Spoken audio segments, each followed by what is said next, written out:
初春乍暖的季节，有一种旅行是说走就走，远离舒适圈却又无负担的距离。这回落脚南总，比春色更撩人的客家风情，在这儿越酿越迷人。还等什么呢？我已经迫不及待向南总靠近。其实提到了100年，很少人能够用他自己的一生亲自去经历过。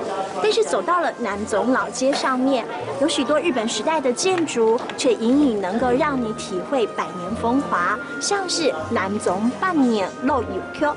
那么在老街上面，还有哪些日本时代的氛围能够和这个客家庄紧密结合呢？我想应该要去看看。往来的人潮依旧，只是往昔是住民，现在却是游客。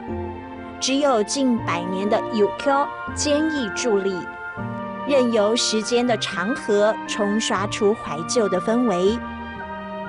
不过在这山头上，日本时代的东瀛风情和在地客家元素，也在时间的洗礼下，走出一条自己的流行线。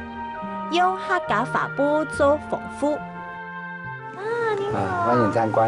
哇，好漂亮！这是本店利用客家花布哈，去做客家法布的哈，去做个包包。客家法布好像可以做好多东西哦。客家法布的哈，你做防范卫生法啦，你可以做了布包啦，枕头胎啦哈，还有皮蛋啦。我刚看到还有猫猫没做得啦，还有猫还有做了嘢講，我泡湯出，我做水浸嘅就很做得。原來我剛剛看到還有客家法布做法布聽到，你啊婆婆啊，佢要啲扮啲客家布。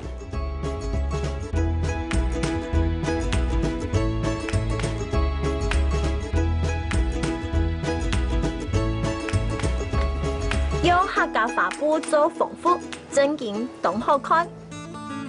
用客家法布做缝夫，一穿上，心情就像花儿一样鲜活了起来。